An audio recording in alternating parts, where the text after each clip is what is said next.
Good morning, everyone. In today's class, we are going to discuss the Palo Alto Firewall product portfolio history. We have already seen, right? We have discussed the history yesterday. We have discussed the stateful inspection yesterday. What is firewall? This also I have covered. Apart from those things, I have also covered some small topics, right?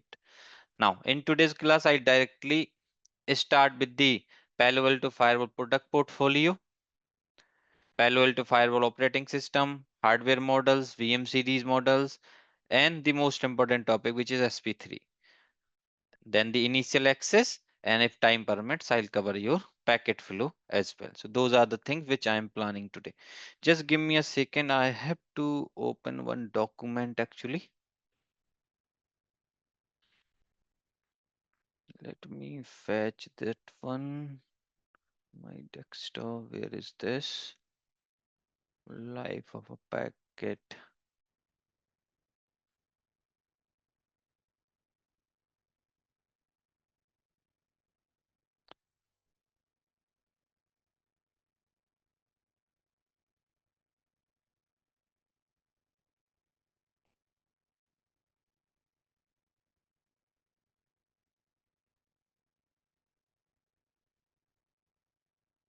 And guys, if I'll share those documents, do not put on the LinkedIn, please. Okay. Because those things you will not find in the LinkedIn. So do not paste over there after taking the screenshot and all. Just keep with you only. Okay. So let me start with the Palo Alto Firewall product portfolio. So, guys, if we will discuss the Palo Alto Firewall product portfolio, then Palo Alto offers three type of solutions majorly. Majorly, it offers the devices for three type of security. The first solution they have offered basically for cloud based devices. What they've offered for the 1 minute. This Epic Pen is having lots of issues nowadays.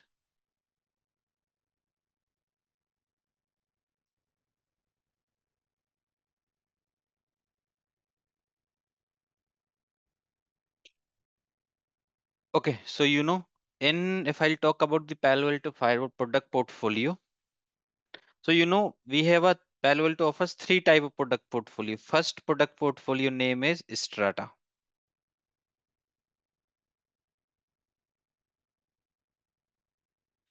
Strata. Second product portfolio name is Prisma, and third one they call it as a core text. Those are the three type of products which is offered by the Palo Alto Firewall. Now, our product, which is your Palo Alto Firewall, it comes under the Strata product portfolio. Okay. So, Strata product portfolio majorly have a devices like your Palo Alto Firewalls. Firewall comes under this. Panorama is also comes under this. Then there is a one more device called WF500 Wildfire Appliance. That device also comes under the Strata verdict only. And this startup product portfolio basically protect us, or we have to deploy into the hybrid data centers, internet perimeters, branch and mobile locations, 5G and IoT location, and also in the endpoint location. Okay. This particular Prisma solution they have released for securing the cloud-based applications. If you want a cloud-based security, then you have to go with the Prisma solution. In Prisma solution, they have a two type of solution or like for the cloud-based solution, they have a two solution. First one is known as Prisma Access, and second one is known as Palo Alto SD-WAN. And third solution, which is code text, it is basically it will secure the future. Future means let's suppose you have a logs, then how you can basically securely save your logs somewhere.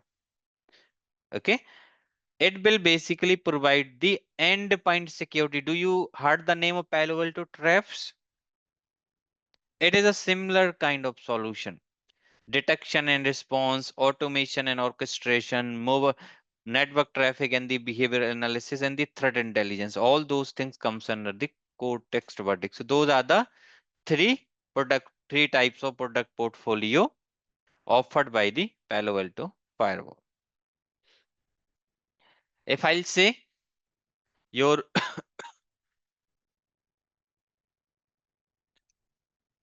in the strata, it comes under the securing the enterprise. So your next generation firewalls, Panorama, Wildfire, Global Protect, and also they have put here Prisma Access, but Prisma Access is not a solution here. Okay, mostly Prisma Access we will use for securing the cloud. But nowadays, what we can able to do this Prisma Access, because you know this SD-WAN solution. Nowadays, we are deploying the SD-WAN routers into the branches. And if you know, nowadays, whatever the SD-WAN solution is created by the different vendors, what they are keeping 60% security component on those devices and 40% networking component. Means now your SD-WAN routers, they can also able to do these firewall functionalities. Okay. So that is the reason they have put here SD-WAN as well. But you know, SD-WAN generally we used to deploy at the branches. And for the securing the cloud, we have a Prisma Cloud. Now here they have a couple of other solution. It's not only the Prisma Access. Okay. We have a Prisma Access. Apart from Prisma Access, there is a one more very nice solution. They have a Jet TNA. They have a proxy, secure web gateway. All those things comes under the securing the cloud. And securing the features, they have a Cortex Data Lake, Cortex XDR, prevents malware, block exploits, analyzes PCS patterns through the behavioral threat protection. Cortex XOR enables security teams to accelerate the response across the people, process, and technology. Cortex Data Lake for the logging solution, XDR for the endpoint security. Okay. Now, if I, because we are here for the Palo Alto Firewall training. So if I talk about the Palo Alto Firewall, so as I mentioned yesterday, Palo Alto Firewall is released in 2015. It is introduced in 2005, sorry, not 15. It is introduced in 2005. And just within 3 years of time, in 2008, this firewall become the #1 firewall, and it start leading the firewall industry. And if you will check the Magic Quadrant for of the Gartner reports, then you know in the next generation firewall, Palo Alto is in the leaders quarter and it is on the top. The second one is Fortinet, then we have a Cisco and Checkpoint. So those are the four next generation firewalls majorly. Then in challengers quadrant, they have a Huawei. In the visionaries, they have a Forcepoint. Then the and the last, they have a Sophos, Juniper Networks, Barracuda, and others firewalls. Okay. But your Palo Alto firewall is the market leader since 2008 till today. Why this device become market leader? Because Palo Alto was the first firewall who comes with the features like app identification. Means now you can able to write the rules on the basis of applications on the Palo Alto firewall. Palo Alto introduced the features like user ID. You are not only rely on the source and destination IPs. Now you can just write the rule on the basis of username, user groups, and the content ID. Means you will get the IPS functionality built in within the box. But in that era, people uses the IPS device for that. Okay, so guys, how they have basically, so Palo Alto generally is a city in California, San Francisco area in USA, and this next generation firewall name they have kept according to that city name only. Okay, PA is a USA multinational cybersecurity company. They have a headquarters in California, and Palo Alto Networks was founded in 2005 by the Israeli American. His name is Nerzuk. Nerzuk is a former engineer from Checkpoint and NetScreen Technologies. Palo Alto having world-class team with strong security, and these are just the normal stuff. Okay, now let me just discuss now three things, guys, here. Let me just explain you the Palo Alto operating system, which is most important part. What is this PAN-OS? So guys, in your Palo Alto devices, we have a Palo Alto firewall, right? Any, either it's a hardware, or it's a virtual, or it's a cloud native.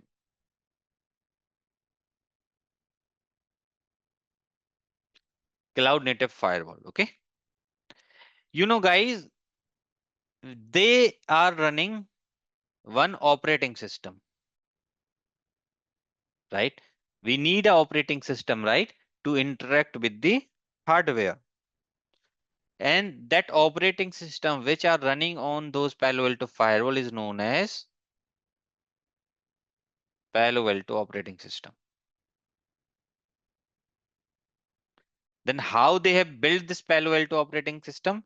So guys, do you know there's a one Linux flavors we are having, BSD Linux? Have you heard that Linux name? It's an open source platform. Do you know what is open source?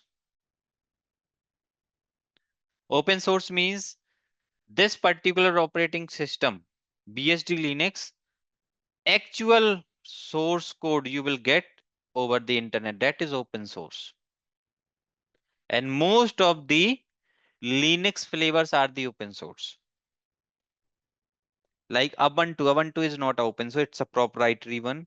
Red Hat has a two flavors. There is a one flavor is the open source, and another flavor is not free.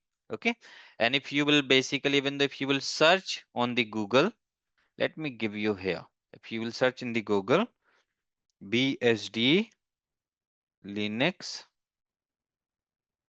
source code download. If you will search like this, then you will get that BSD Linux source code. See, all the files you will get here, everything, entire source code is available free. You can just download and you can do the customization according to your requirement. Source code is available, even though you can able to also download from here. See, no, sorry, these are the installer, I guess. Choosing the image, this is the software version. Let me just select for AMD 64.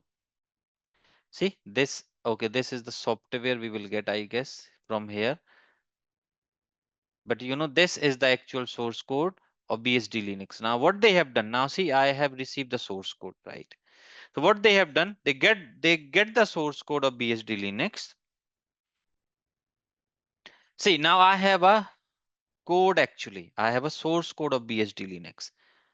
After getting this source code, what I have done, or Palo Alto have done, they did some customization. They did some customization, right? Now they got the customized version of BSD Linux. On top of this customized BSD Linux, they have put the PAN application.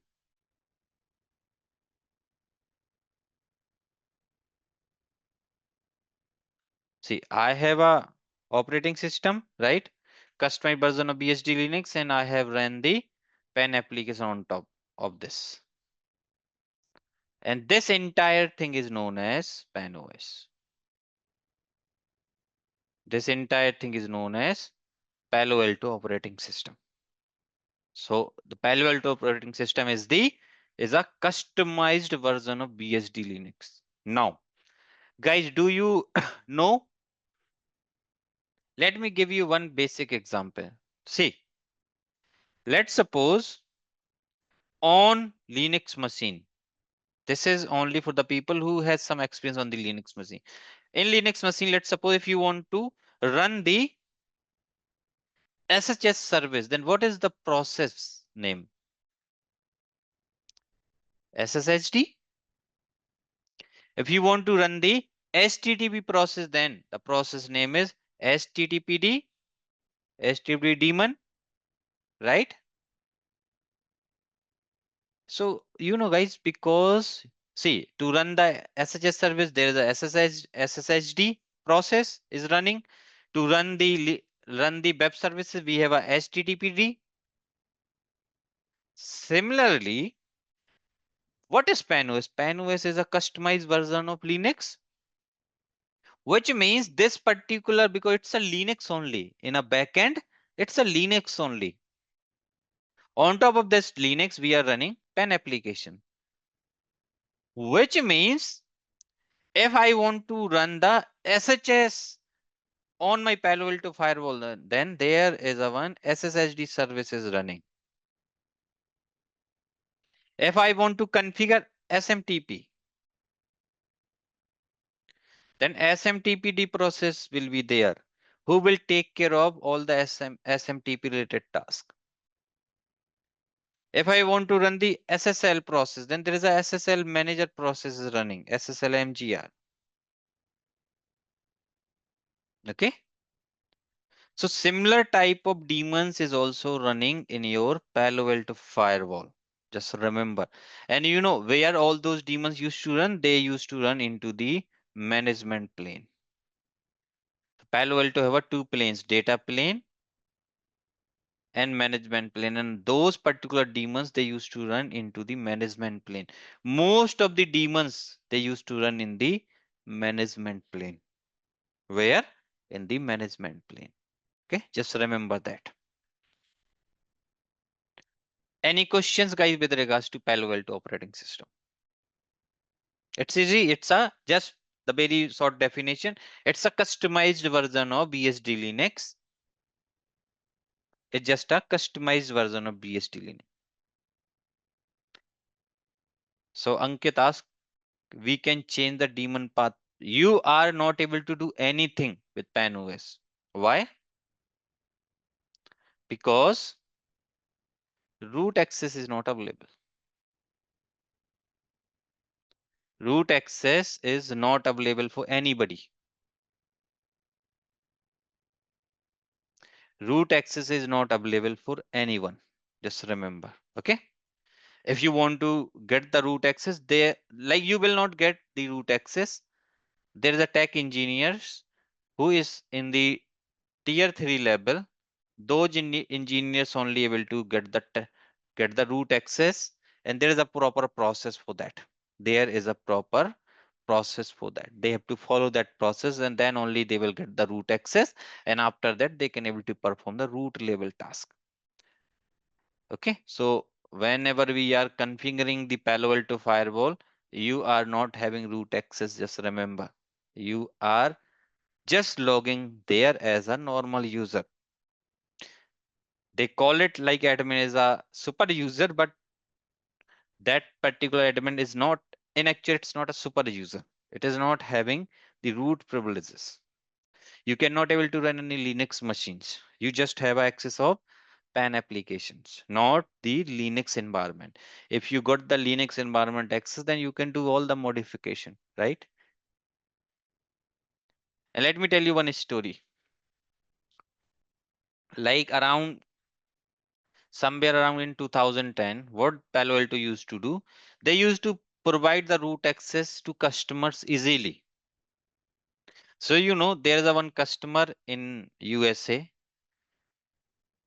So there was one engineer, and what that engineer was a developer initially. In initial days, he has joined as a developer. Means he was a very good coder. Okay. He got the root access of Palo Alto. So guys, when you will purchase a Palo Alto box, let's suppose you have purchased a Palo Alto box like PF440. Then 440 have a session limit of 64,000 sessions only. See, that device is capable to handle more sessions, but that limit they have kept. Palo Alto have kept. So what that engineer has done, he has just modified that particular limit. He has increased that limit. And after that, that box able to support more sessions, whatever Palo Alto claims. Okay. Right. Let me show you that limit. So if you will get the root access, then you can able to do those changes. So they never provide you the root access.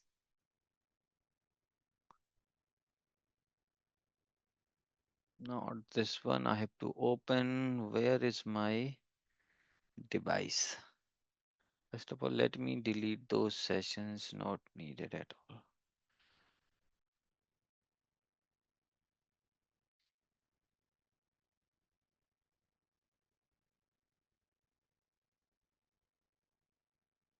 Like if I run this command, show session info, there is a one command.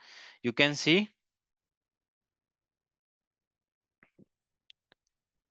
this particular box supported around 1,99,998 total session. This is the session capacity. So what I can do, I can able to modify that capacity. If I'll get the root access, I can able to do those modifications. Okay. So root access is not available. Okay, just remember. Don't worry what is session, everything you will learn. Okay. Don't worry on that. Session means this you can think like it's a capacity. How much food you can able to eat, it's like that only. How much, how many, like let's suppose you can only able to drink like 2 beers, right? So it's like that only. It's a capacity of a device. How many sessions it will support. Now, let's try to understand guys, Palo Alto Firewall devices or hardware appliance and the VM series appliance. So Palo Alto offers three type of appliances: physical appliance, which is also known as hardware appliances; virtual appliances, which is virtual appliance generally are the VM firewalls for different type of hypervisors. Do you know what is hypervisor? Hypervisor is a virtual environment where we used to run our machines like VMware, ESXi. Even though your cloud solution like AWS, Azure, GCP, Oracle, right? All those they will just provide the virtual environments only. They are running hypervisors in backend. Okay. And there is one more series which is a CN series firewalls or the cloud native firewalls. Okay. So let's try to understand the hardware appliances. Guys, at least remember those names. You have to remember the names of second generation firewalls and third generation firewalls. First generation is okay. So first generation firewall means when Palo Alto is introduced in 2005. Those are the hardware appliances which is launched by the Palo Alto. So they have a PA 500 series. In 500 series they have a PA 500 and PA 500R. If you will see R at the end, which means this device they have designed for the locations where we have a humidity, like Chennai. Near to Chennai in India, we have a sea, right? So it's a humid area. So if you have a humidity in your area, then you have to go for this R box. Okay. Then they have a PA 200 series, sorry 2000 series, where they have a PA 2010 and PA 2020. 3000 series and 5000 series. There where they have a PA 5010, 5020 and 5030. So those are the first generation boxes. After that, they have released the second generation boxes. What they have done now, tell me one thing.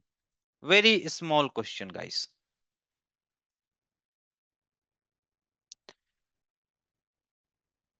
Tell me one thing, guys. See, when you let's suppose you guys have started using Facebook since 2012.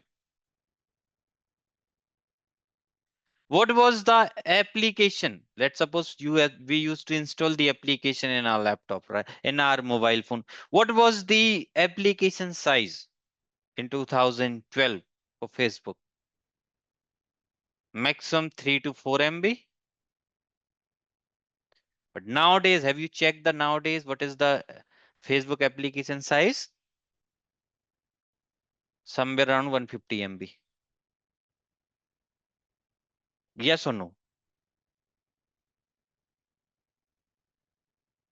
Even though, because as time grows, your technology will also grow. In initial days, we used to have a very low internet speed, right? But nowadays, we have a very good internet speed, right? Which means because your internet speed is increased, if your internet speed is increasing, right? Your application size is increased, right? Facebook was 3 or 4 MB, now it's 150 MB. So when those particular application size increase, and also let's say previously when you used to have a mobiles, they used to have a very less RAM, like 1 GB RAM.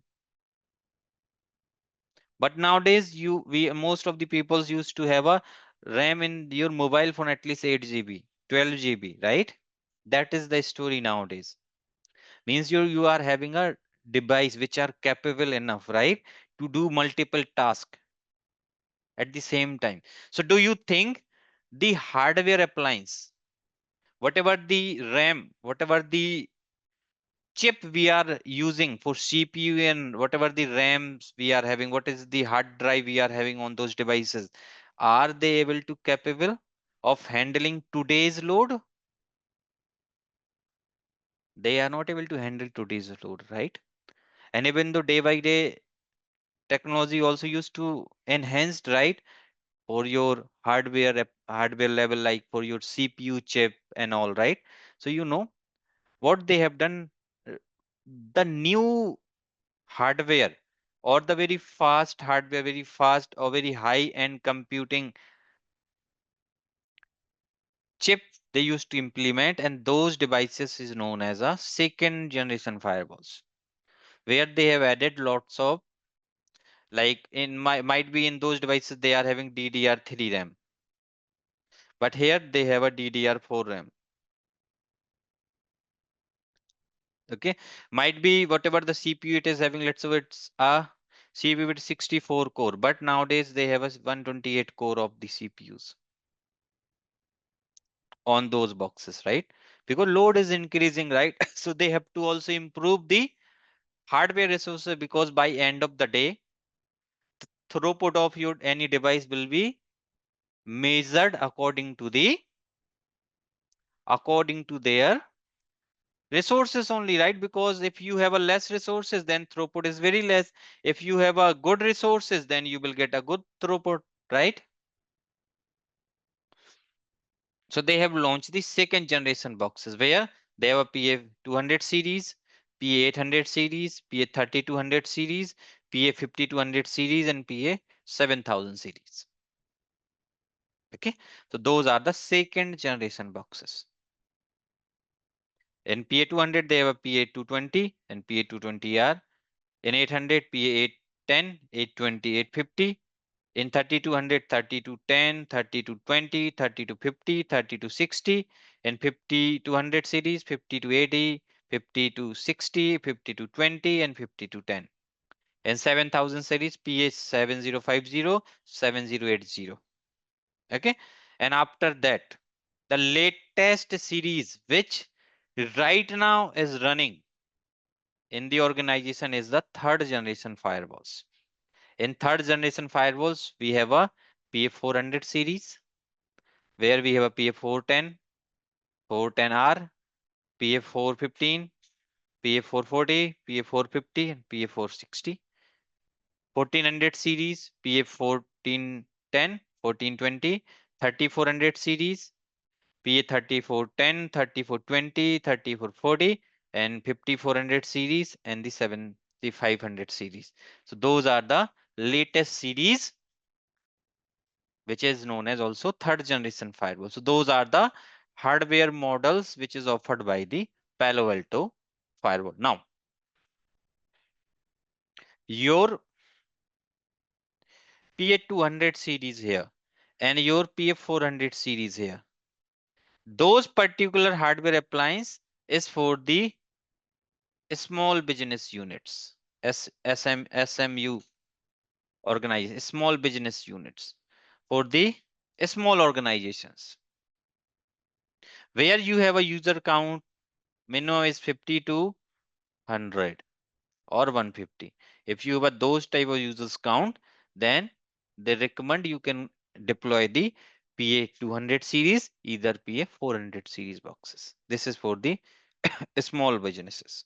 Like let's suppose in your branch you have a 20 people, so 30 people are working or 100 people are working, then those devices are enough to share that much load. For the medium sized organization, they have offered P800 series and PA3200 series in second generation, and in your third generation, PA1400 series and PA3400 series. Those are for the medium sized organizations or medium sized business units. Okay. And you know guys, PA5200 series and 7000 series for the data centers. Here 54 and 7500 series for the data centers only, where you have a throughput, where you need a throughput in GBs. Okay, so that's how they have released those particular boxes. And most of the time nowadays in India, in most of the customers, they are having this particular series. If you have a less data centers, then 5410, 5420, and 5430 is enough, and also 5440. But if you have more, then these are the two series. If you have a more, you need a more throughput. Okay. So this is how they have basically launched the different box. Now generation wise, as I have mentioned, what they used to change, they used to upgrade their hardware appliance in a backend, like their CPU version, CPU core, their RAM, SSD, those things they used to update in each and every generations. Okay. And like whatever the latest technology they are running on those CPUs and all, they uses those particular chips. And guys, let me tell you one more story here. See, all the devices of Palo Alto, they uses the Intel chip only. They uses Intel chip only, but you know, this Intel company, how they basically design their chip according to the Palo Alto devices. They used to design the chip according to the Palo Alto devices. Okay. And after that, Palo Alto used to implement those chips into their hardware appliances. So those are the hardware models which is available from the Palo Alto. So, and also guys, one more thing. See, If I'll talk about the PA 7000 series, 7K box of PA 7500 series, those are the chassis based firewalls. Chassis based means you will get a multiple slots over there. Okay. So those are the, this is the picture of your Palo Alto 7000 series of 5000, sorry, 7000 series boxes. PF 5440 and 5450, it is like a small, like you will, it's not a very big box. You will see the box like that only. But color they have changed. Okay. In your second generation boxes, color was this only. You will see the firewall with this color. But nowadays, whatever firewall you are receiving, they are in the white color. So third generation boxes are the white colored. You will see the white type of color. Okay. Because I have deployed multiple firewalls of PA5440, PA5445, and PA5420. I did multiple migration, I think few days back only. Now, Palo Alto do offers VM models or virtual models, VM series models according to the capacities. So they have a VM 700, VM 500, VM 300, VM 100 and 200, and VM 50. And most of the time, whatever you will install in your lab, it's VM 50. Even though in my lab also, if you will see here, this firewall is a VM 50 only. It's a VM 50. I do have other series as well. Like if you will see those two, they are not turned on right now. They are the VM 300. But why I'm not running those firewall? Because they needed lots of resources. Okay. Because my lab is runs very good with VM 50. So I also uses VM 50. But the difference is with the throughput only. Why like VM 700 have a high throughput? Because it has it has a large CPU, like 16 CPU will be there. 56 GB of memory is there, right? Dedicated disk capacity of 60 GB is there. So that is the reason your BM 700 basically has a high throughput. But nowadays, see, nowadays, if you will deploy those VM series devices in the cloud environments, right? Then you will not able to see VM 700, 500, 300, those type of stuff. Those are for the private hypervisors. Private hypervisors means the VM environment which is owned and controlled by your organization. Like you are running hypervisors like ESXi,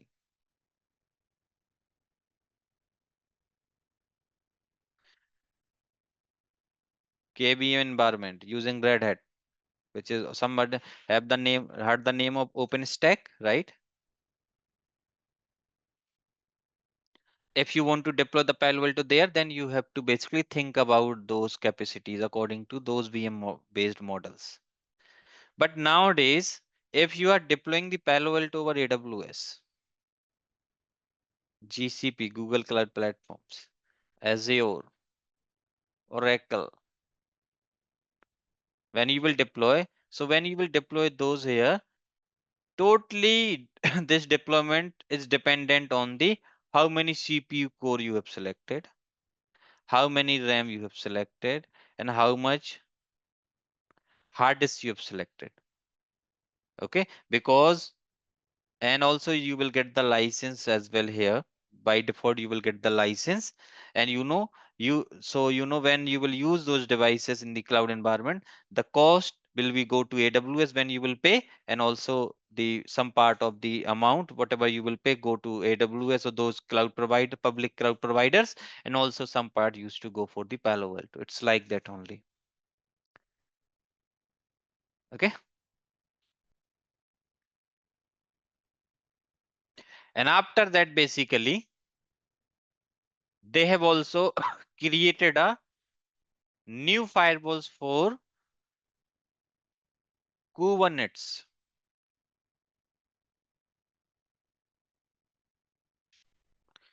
Nowadays, guys, if you will heard the name, most of our applications, they are running over the hypervisors and you are managing through the Kubernetes clusters. And they are running as a Docker images, right?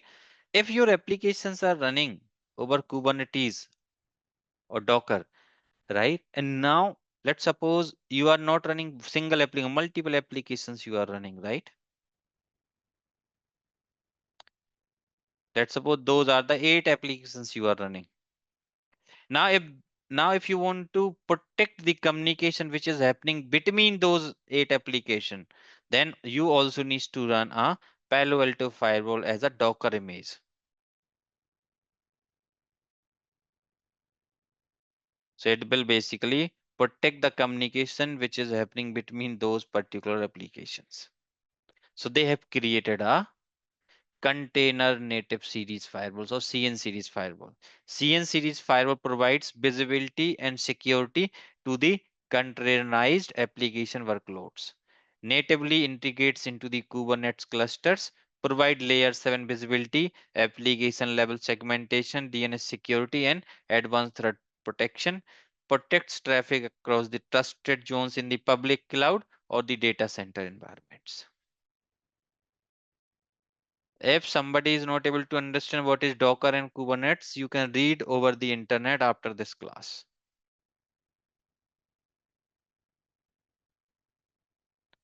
And one more thing. So this is clear, guys.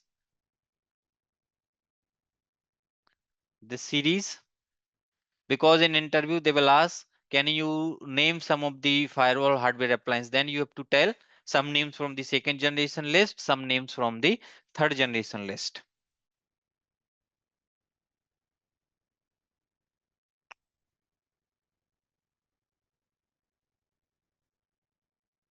Now, guys, let's try to understand the most important topic for today, which is SP3, single pass software and parallel processing hardware.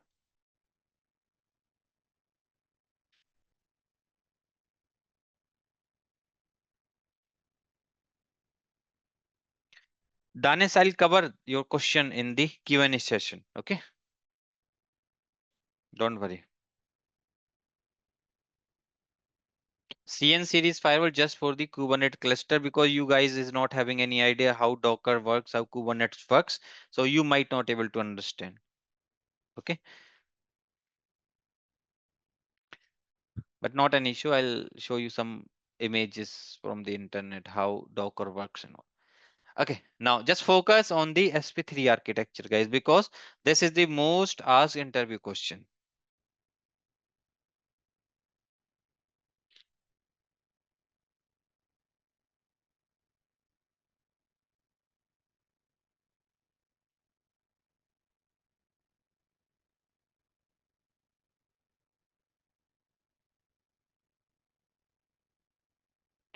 Let me know if are you able to see this particular data path.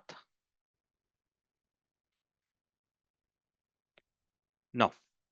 So what I'll do, I'll take a reference from this data path and I'll also take a reference from here.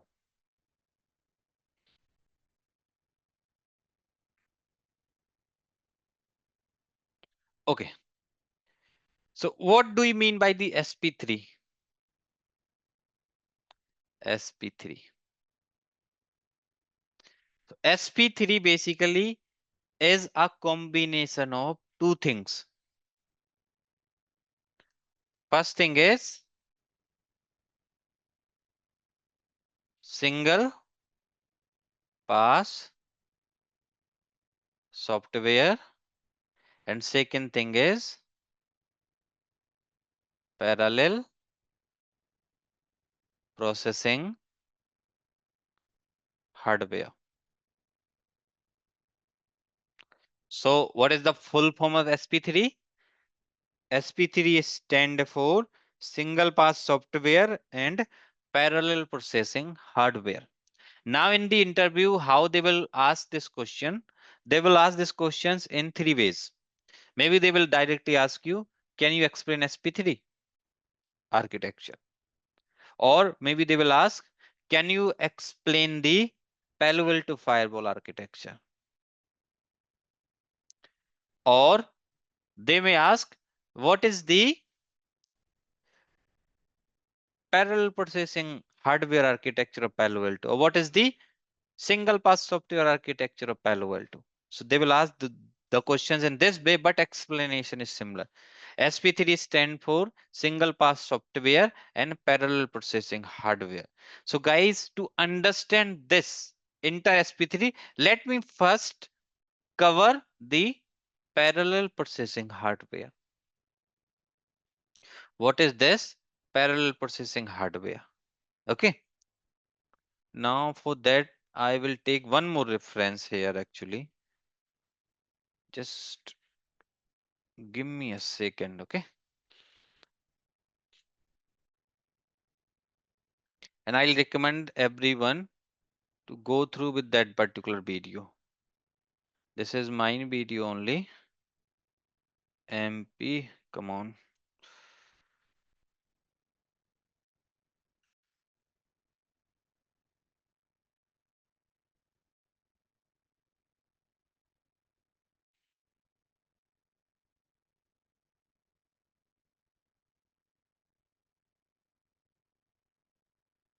I'll share this link. Save this link somewhere.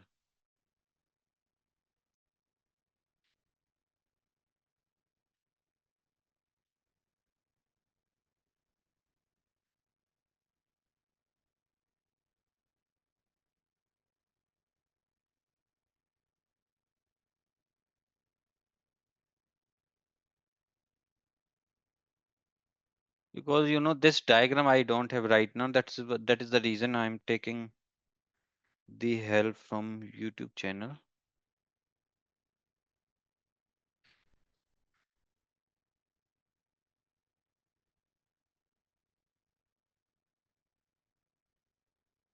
Just go through with that. You will get the idea what is management plane, what is data plane, how they are connected and all. Okay.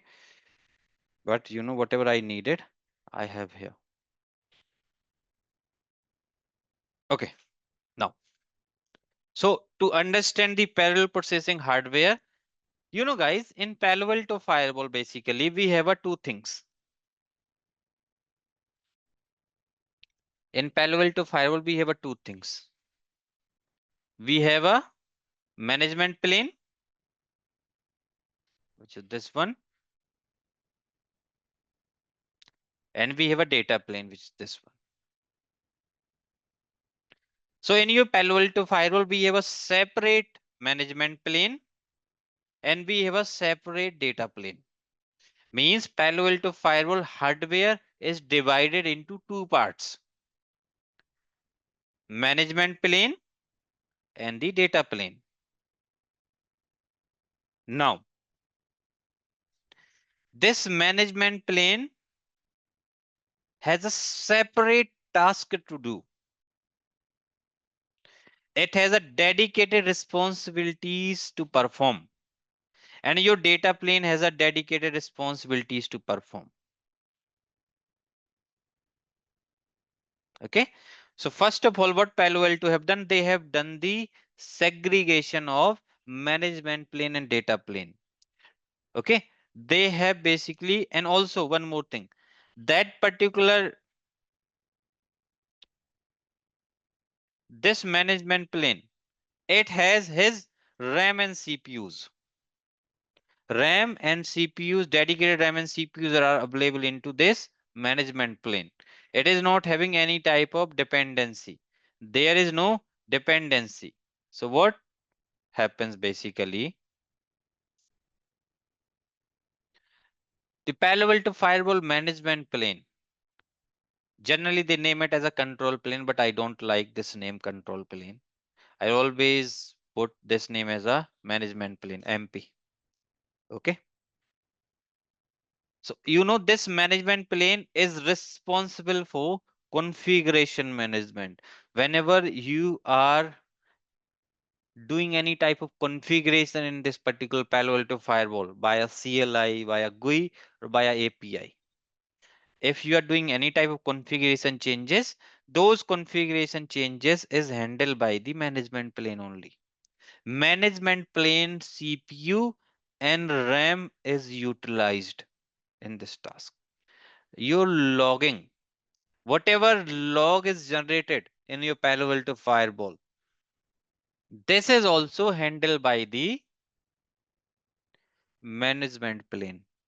And the reporting, whenever you will generate any type of report in your Palo Alto firewall, that reporting task is also done by the management plane. And you know guys, if you will see, it has a dedicated CPU, dedicated RAM, dedicated SSD, hard disk, dedicated management interface, and dedicated console port, and also dedicated HA1 interface also, your high availability one. There's a HA1, HA2, and HA3 interfaces. So in your HA class, I'll cover. But you know, HA interface is also a part of your management plane only. Okay. So what is the task of management plane? Configuration management, reporting, and logging. Those three tasks is done by the management plane. It has a dedicated task to do. Means management plane will not process any type of users traffic. Let's suppose any user trying to communicate with the Facebook through our firewall, then that particular traffic is handled by the data plane. It is not handled by the management plane. Management plane will not handle any type of users data. Just remember, users data is not handled by the management plane. Just remember. Okay. It is handled by the data plane only. Okay. Apart from this configuration, logging, and reporting, as I mentioned, what is the operating system in your Palo Alto? PAN-OS. PAN-OS is a customized version of customized version of BSD Linux, which means all the daemons, all the processes. Daemon means process. They are running actually. So if you will see here, I have a management plane and I have a data plane. Okay. Now in this management plane, if you will see here, this is my management plane. Your system daemon, your master D manager, one core of master D manager is running into the management plane. Your REST manager, VRD agent, HA agent, FBEP3, where receiver, crypto D, EHMON, route D for routing related task, right?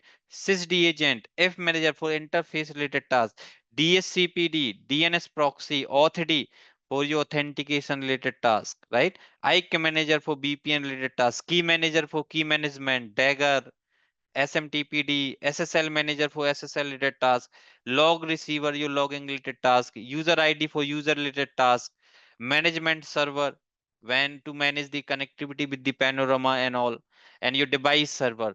All those daemons, they are running in your management plane. So apart from configuration management, reporting, and logging, what we have in the management plane, most of the daemons, they are running into the management plane. Okay. So if you will see in data plane, we have a very less daemon, like one core of master D, then sysd agent, tunnel D, pen task, supervisor, pen DHA, EHMON, BRD agent, MP relay, and pencom. Those are the daemons. They are running into the control plane or the data plane. Why I don't mention here as a control plane? Now you got the answer, because inside data plane there is a one control plane part is also there, and that control plane have those three daemons. But you know, if you are from the tech background, then only you will understand those things. So that is the main reason they mention as a control plane, because that information is not for the normal peoples. Okay, so that's why always I call it as a MP, management plane, DP as a data plane. In data plane, we have very less daemons. I'll explain you the functionality of each and every daemons in the future classes. Don't worry on that. But here, just understand, in your management plane, configuration management, logging, reporting, plus daemons or Linux processes, they are running in your management plane. So those are the tasks of management plane. Okay. Now, come back here. Apart from this management plane, this Palo Alto Firewall have a data plane. This is the data plane of your Palo Alto Firewall. This plane is known as a data plane of your Palo Alto Firewall. Now, what Palo Alto have done? Palo Alto have divided its data plane into three another planes: networking, security, and content. This is known as networking, means it is known as network processor. Security means it's a security processor, and content processor is known as a signature match processor or pattern match processor. Means now your data plane is further divided into three another planes. Now what those planes will do? See, data plane is divided into three parts. Signature match processor. So guys, do not worry about this information what they have written here. Signature match processor is responsible for two tasks: application identification and content ID. These two tasks is performed by the signature match processor or pattern match processor. It is a dedicated hardware chip. It's a dedicated hardware chip. Then we have a security processor. Just do not worry about this app ID here or user ID here.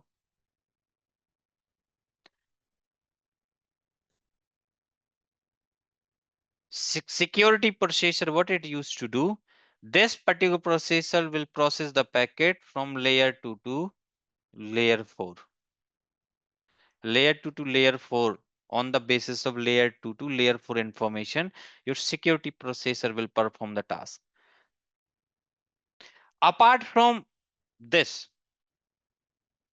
in your Palo Alto appliances, they have a dedicated SSL chip and dedicated IPsec chip for performing the SSL related task and IPsec related dedicated hardware chip they are having for performing those tasks. Apart from that, they have a network processor. This network processor is also known as a session offloader.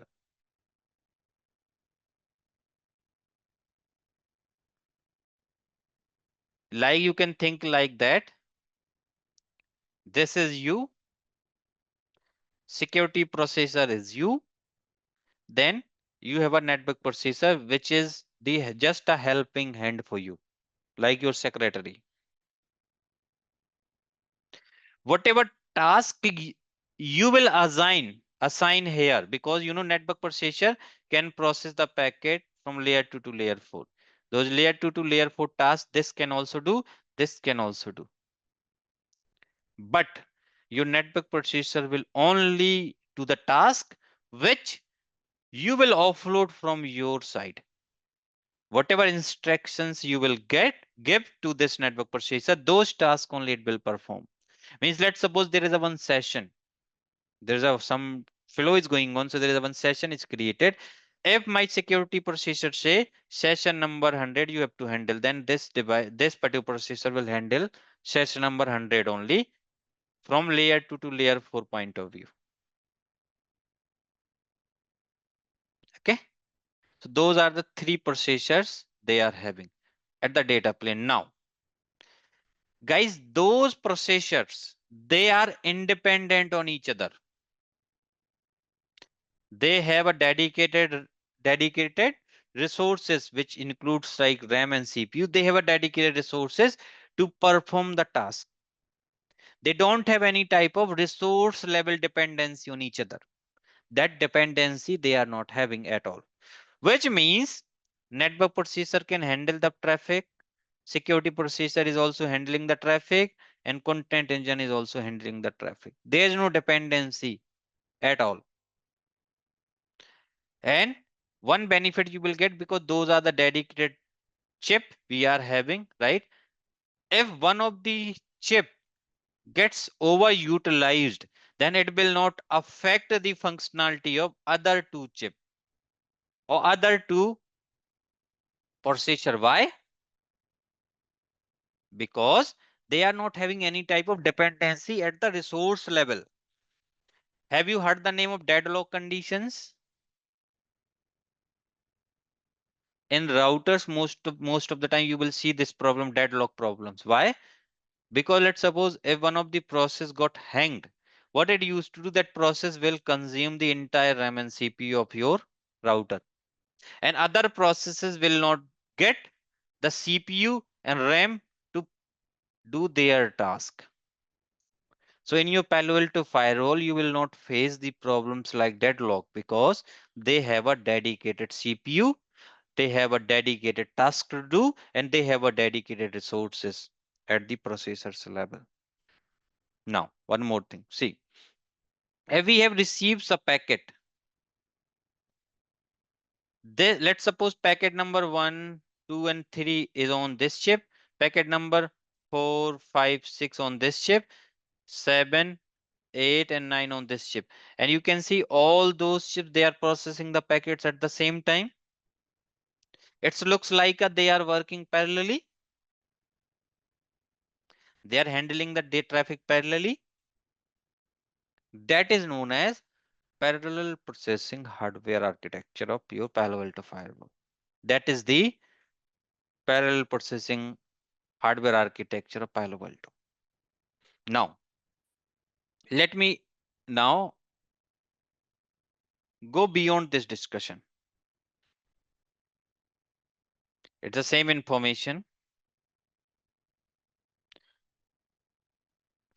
Your control plane or your management plane will handle the management functionalities provided by the dedicated control plane processor, drives configuration management, logging, reporting without touching the data processing.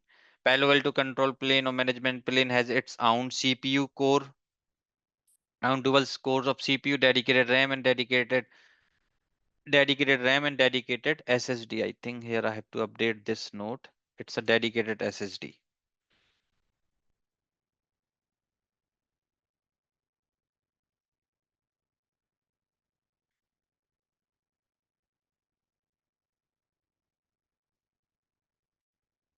Okay. Now, data plane, Palo Alto data plane.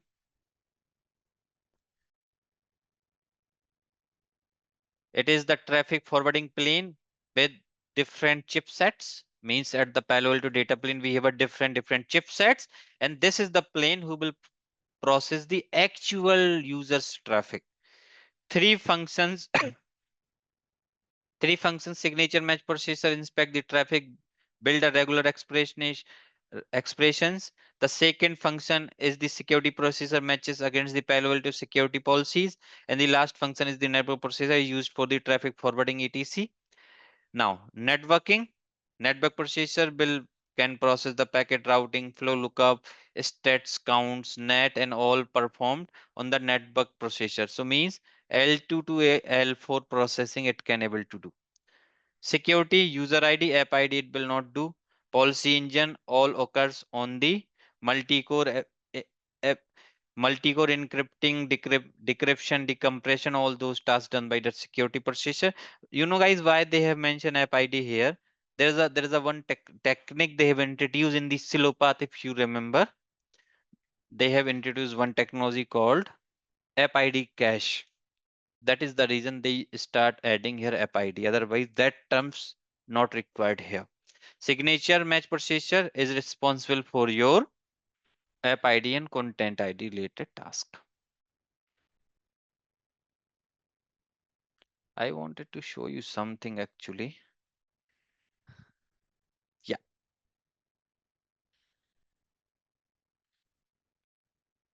this is the architecture of Palo Alto.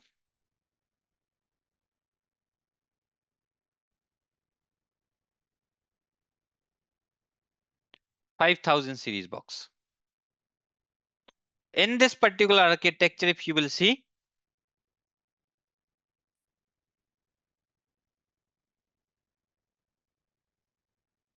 we have a dedicated, this is the management plane, MP, and this entire thing is known as data plane.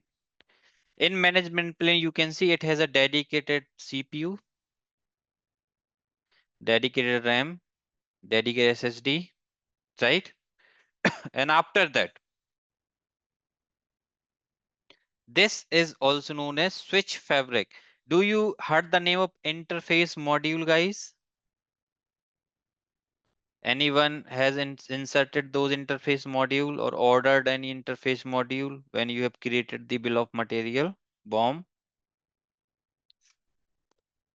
If you don't know, so there is a one interface module where we used to, that module we have to insert, and it has all the ports and all where we used to connect our interfaces like RJ45 ports, you will see some SFP ports, you will see some QSFP ports, you will see, right? Those fiber ports and all. So all those things is known as a switch fabric.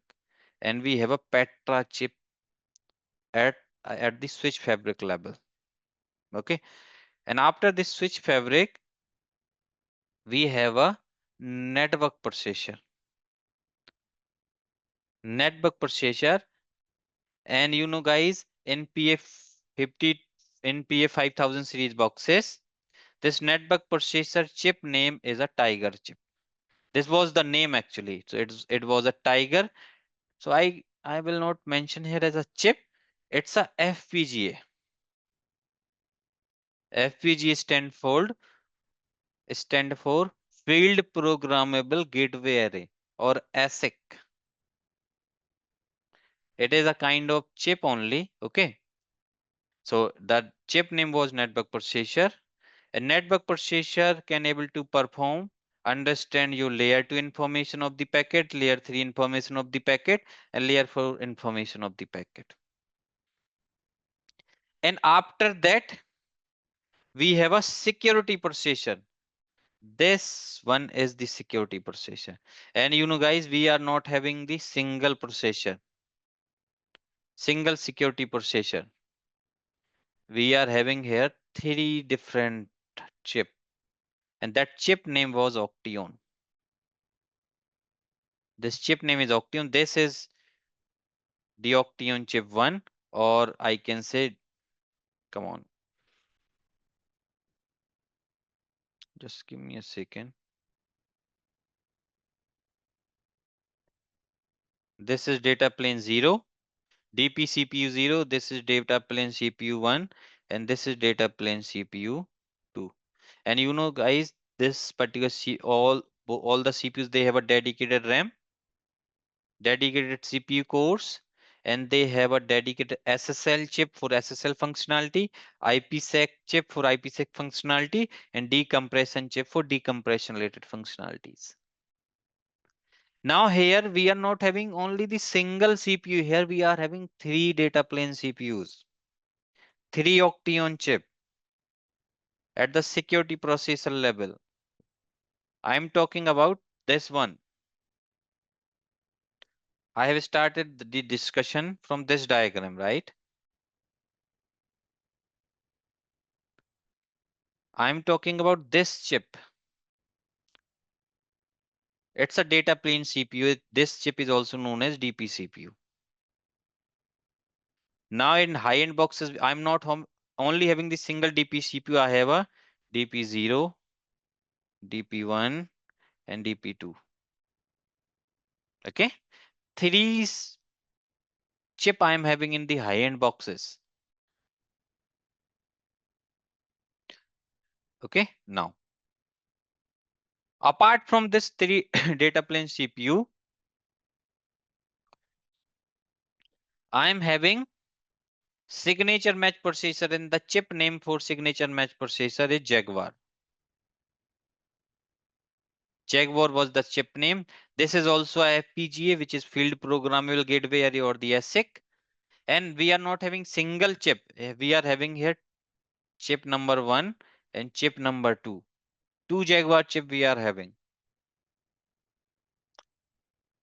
Right? This is DP0, DP1, DP2. Now let's take an example. Let me show you something here. Let's suppose, from this PC, I have initiated some traffic towards this particular server. Let's suppose from this PC I've initiated three packet number 1, packet number 2, and packet number 3. Maybe there is a condition. First packet processing is happening here, second packet processing is happening here, and third packet processing is happening here. So do you like, it's a parallel processing, right? All my three packet gets processed parallelly by the Palo Alto Firewall. Are you able to see something here like parallel is happening? We have architecture like a parallel architecture kind of thing at the security processor itself in high-end boxes, right? Then we have two signature match processor. Maybe one packet app identification is happening here. Maybe for second packet it's happening here,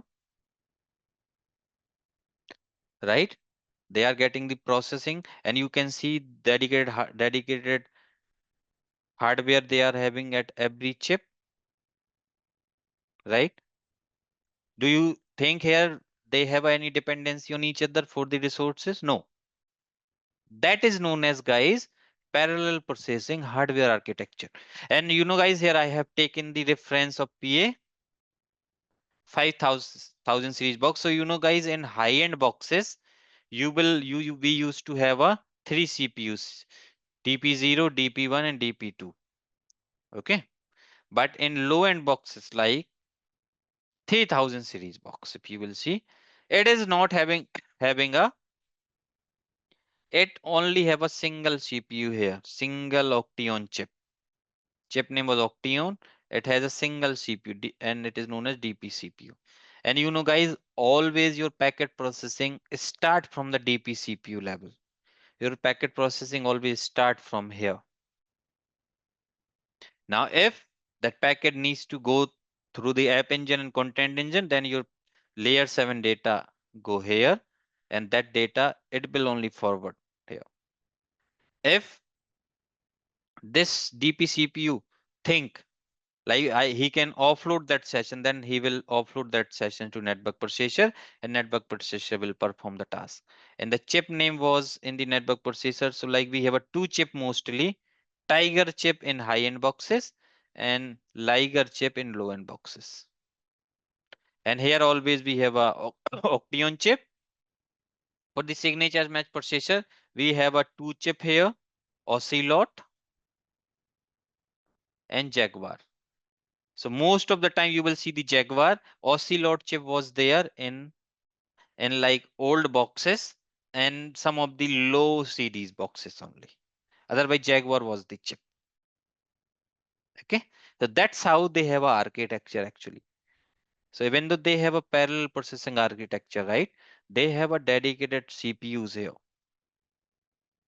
And those CPUs, they are functioning properly without any issues, without any dependency on each other. Now I'll take one more thing here in the consideration.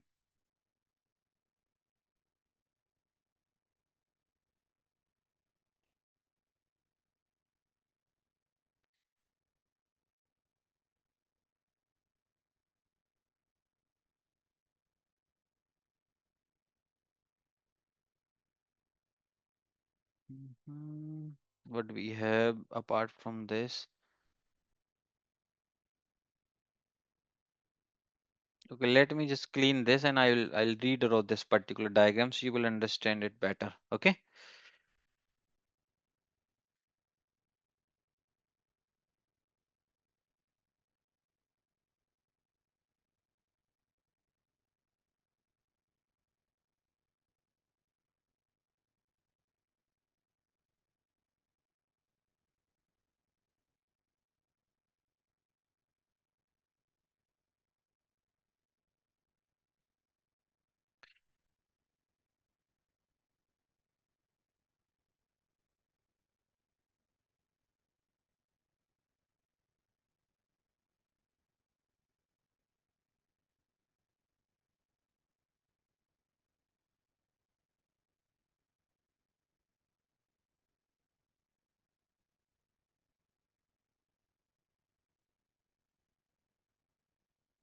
Okay. So now let me just draw the block diagram of Palo Alto Firewall. How was the block diagram for Palo Alto Firewall?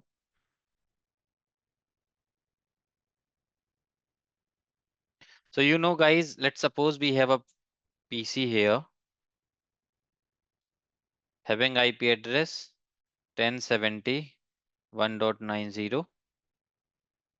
I have a Palo Alto Firewall here. This is Ethernet 1 by 2. This is Ethernet 1 by 3. And here I have one of the server 1070.2.101.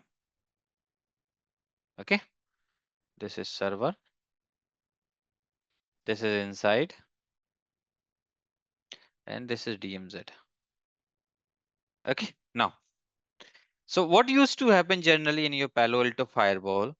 Here we have an interface stack.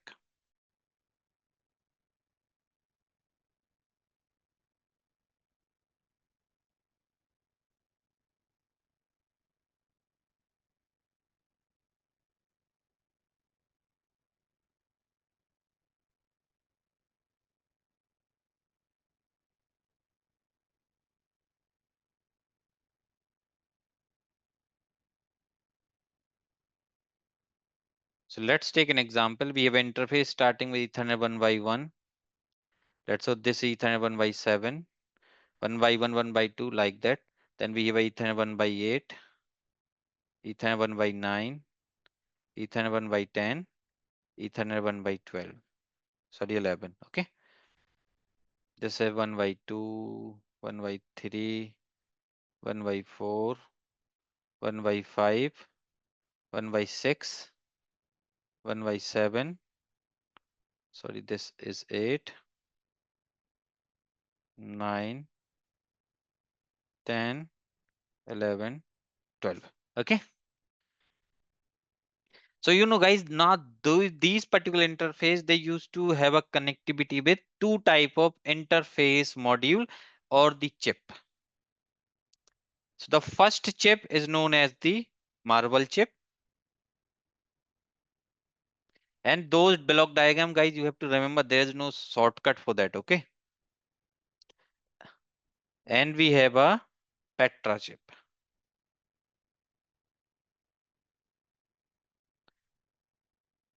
This is marble chip. This is Petra chip.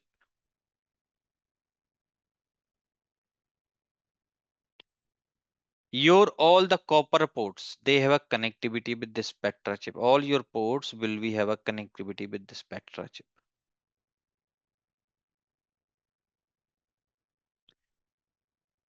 All your fiber ports.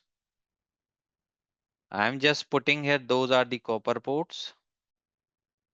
So your copper ports used to have a connectivity with the marble chip, and your fiber ports will have a connectivity. The fiber ports include SFP, SFP plus, and QSFP. Three type of fiber ports we are having. All those ports, they have a connectivity with the Petra chip. So Petra chip for handling the fiber ports, and copper marble chip, it will basically handles the traffic or the copper ports in your firewall. Now after this chip, basically what we have a here one more processor.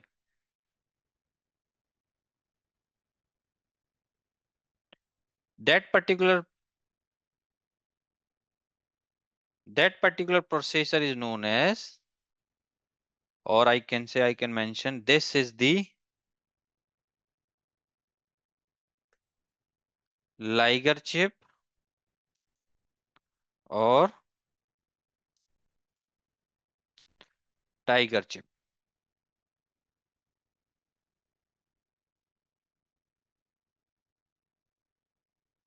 And you know guys, this particular processor is also known as FPGA, Field Programmable Gateway Array, or it's a ASIC. And this particular processor name is network processor.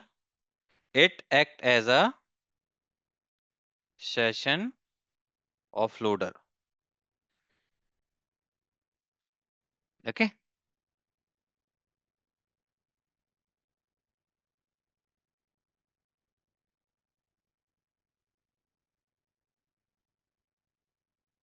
After this chip, basically, we have a one more chip.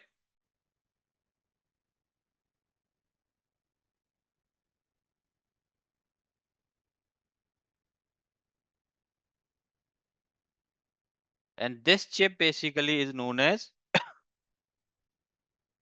the signature match processor. Sorry, the chip name is Octeon chip. And this is the data plane CPU. This chip basically do all the data processing. This is also known as data plane CPU. And it will process the packet, process all packets as per packet flow. And it can able to do the task from layer 2 to layer 4 processing. Okay. Layer 2 to layer 4, this can also able to do.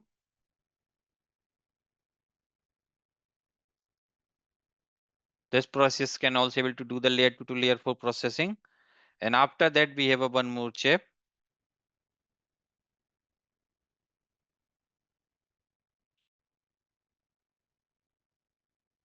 And this chip is known as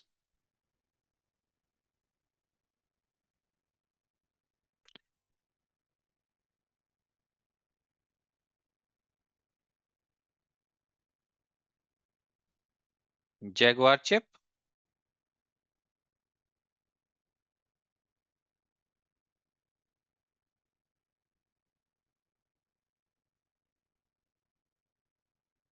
It's a Jaguar chip. The main functionality of this particular chip is, or this is also a FPGA or ASIC. This processor is also known as like a signature match processor.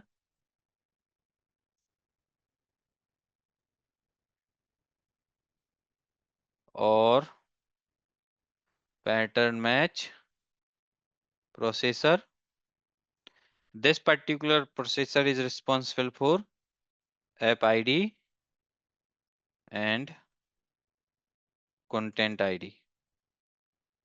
And in this particular processor, we have three things. There is a one algorithm called DFA. There is a one algorithm called AHO, and it's AHO. There is a one more algorithm called PSCAN.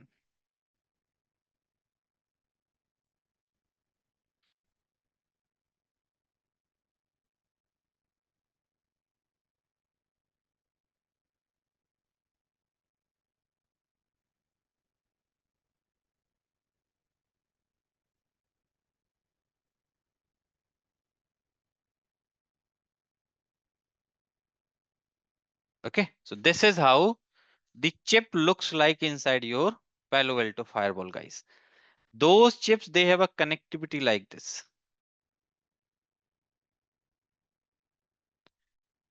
They have a connectivity with each other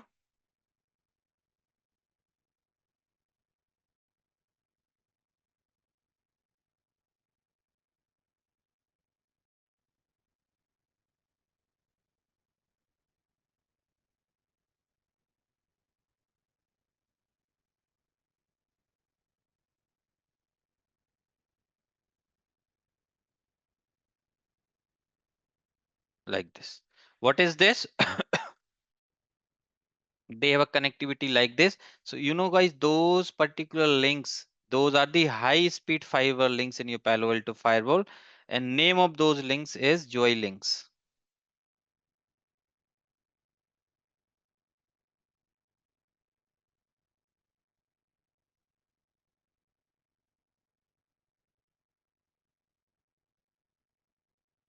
Those are the joy links.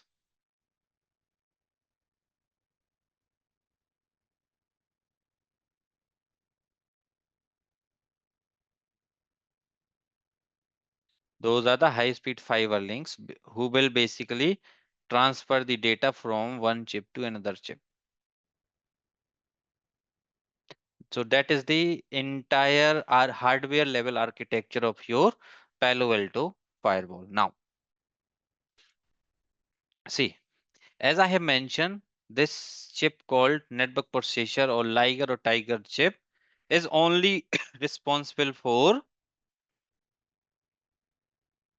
layer 2 to layer 4 processing. This chip only do the layer 2 to layer 4 processing. Just give me 1 second.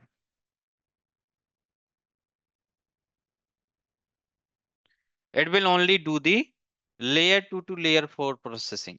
Now, which particular session this chip will process? All the session it will process which is offloaded by the Octeon chip. Because you know there are some of the packet actually, there are some of the traffic which Octeon chip will offload and instruct the network processor just start processing those packets. Otherwise, this processor will not do anything. It will just sit back and relax. It will do nothing. Once it will get the instructions from the Octeon chip, now this chip will start doing the data processing. And what type of task it can able to do? Layer 2 to layer 4 processing, which means it can able to do the net. Most of net can able to do ARP lookup. It can able to do. It can able to check the packet for errors. It will check the packet for errors. It will check the packets for header errors and all. That's it. Now, one question you can ask, is network processor can able to maintain the session? No, network processor is not able to maintain the session. Session management is done by the Octeon chip. Now, let me tell you one thing. See, let's suppose this particular PC is trying to communicate with one of the server here, connected by Ethernet 12, and it is connected by Ethernet 1 by 1. Now, when this particular processing will start, what it will do, when this PC initiate a traffic, so what is the first packet? Let's say it's a TCP based server running on TCP port 80. What is the first packet? First packet is send. Your send packet reach via on Ethernet 1 by 1. It will go to the Marvel chip. Marvel chip is delivered to network processor, and network processor will deliver this packet to Octeon chip. Once this packet reaches to the Octeon chip, your packet processing will start from here. What are the packet processing stages, guys? Yesterday I have told. English stage,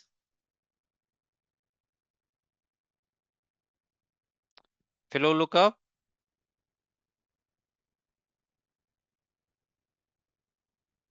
slow path, or session setup state, fast path,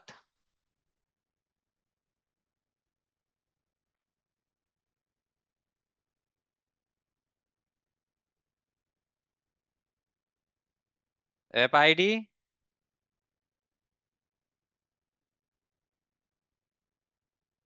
content ID, and the forwarding. Those are the 7 stages. And you know, guys, your data plane CPU will start the ingress stage, flow lookup, then slow path. Once connection now in slow path, if my policy allow that traffic, then my connection will create. So your connection management done by the Oction chip only. Session management done by the Oction chip only, because there is one process called Azure process.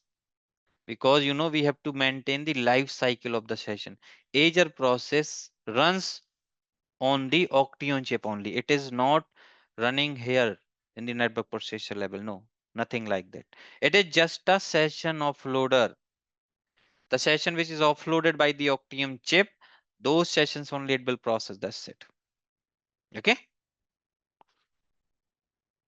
And once this particular processing will done at ingress stage, flow lookup, slow path, fast path, app ID and content ID will not come in a picture because it's a TCP SYN packet. Then you know direct forwarding will happen. Now this particular packet will be delivered to Liger Tiger chip, Petra, and after that to the server. Now server will give the send the SYN plus X. SYN plus X will be processed. Then acknowledgement will be processed by the Oction chip. And after that, once your, let's suppose now we have get a new packet. We have received a new packet. Let's suppose that new packet is, let me just remove some data from here.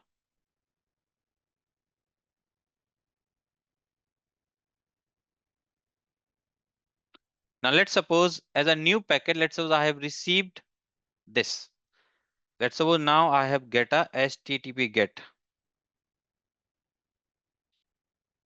Now HTTP GET have some layer 7 data, yes or no?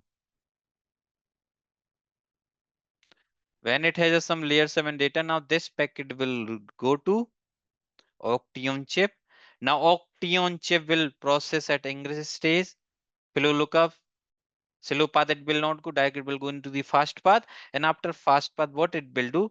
This only the layer 7 content, layer 7 information of this HTTP GET, it will provide to Jaguar chip, and Jaguar chip will perform the app ID and content ID.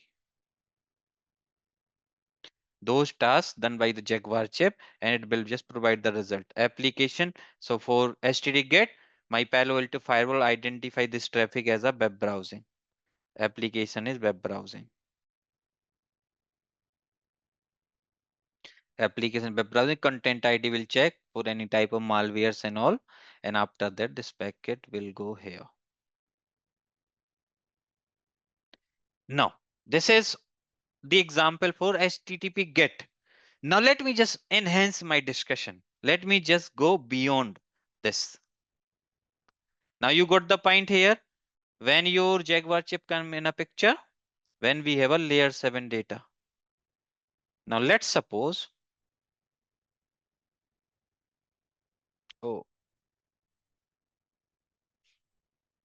now let's take an example. I have a server here. Now let's take an example here. Just put your attention, guys. This is critical. Okay. Now put your attention. Let's suppose now. Now let's suppose I have established this connection. Let's say this server is running the service on port number 443. I've established that connection with that. Now I am doing the communication. Now see, now SSL based communication is happening. Let's suppose I have received the packet number 100. So packet number 100. Packet number 100 reached to the Oction chip. Oction chip will do ingress stage, flow lookup, slow path it will bypass, go into the fast path. Now you in case of SSL, what is this packet is encrypted, yes or no?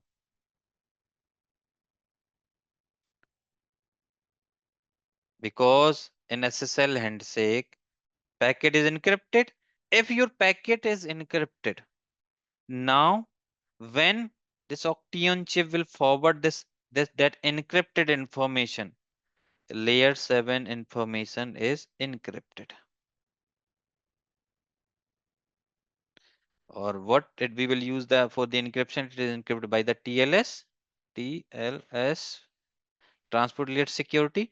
Now tell me one thing, if my Jaguar chip will receive the encrypted traffic, do you think it can able to do anything? SSL decryption is not configured at all. That feature is not enabled right now. Now tell me one thing, is my Jaguar chip able to help you? Encrypted traffic it cannot able to read. If it will not read that data, that time what it used to send, it will send one message. Because Jaguar chip knows I have received, like for example, I have received 100 packets, but generally after getting multiple packets, like 5 or 6 packets, or the layer 7 data when it will receive, and if it is receiving all the encrypted packets for this session, then what it will mention? It will mention layer 7 completed. Layer 7 completed. This message it will send towards Octane chip. Why? Because Jaguar chip is not able to read that data. If it is not able to read that data, which means it cannot able to do anything. So it will just send one message. Layer 7 processing is completed. When it will send this message, so Octane chip will understand, yes, because now I don't need to forward this data to Octane to Jaguar chip, right? Because layer 7 data is already completed message I got. What it will do now? Now this type of packets, what it will do, it will offload. It will send one message to Tiger chip. Now going forward, whatever packets you will receive for this particular flow, you have to handle. Because guys, this chip can able to perform the flow control. This chip is able to do the flow control. If you remember here,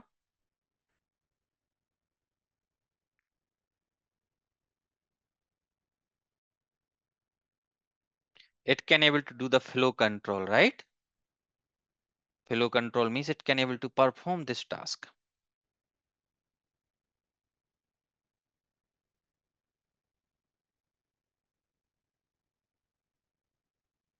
Okay. Now, once this message is received by the network processor, now because now this Octane chip is instructed this Liger or Tiger chip or the network processor. Now going forward, you have to handle this packet. Now this packet go here. Now whatever the communication will happen between this particular client and server, going forward for this session, or let's suppose the session ID is 1001. For this session, all this communication is handled by the Liger chip only. Now those packets will not go here to the Octane chip. Now everything is handled by this Liger chip or the network processor, which means it is handling the offloaded sessions. And why this chip is offloaded? Because this is some enhancement. This is some type kind of optimization, because otherwise if we have not offloaded that session, then all the processing my data plane CPU needs to do, which is Octane chip, right? But I have offloaded the some load from here. Now Liger and Tiger or the network processor is doing the task.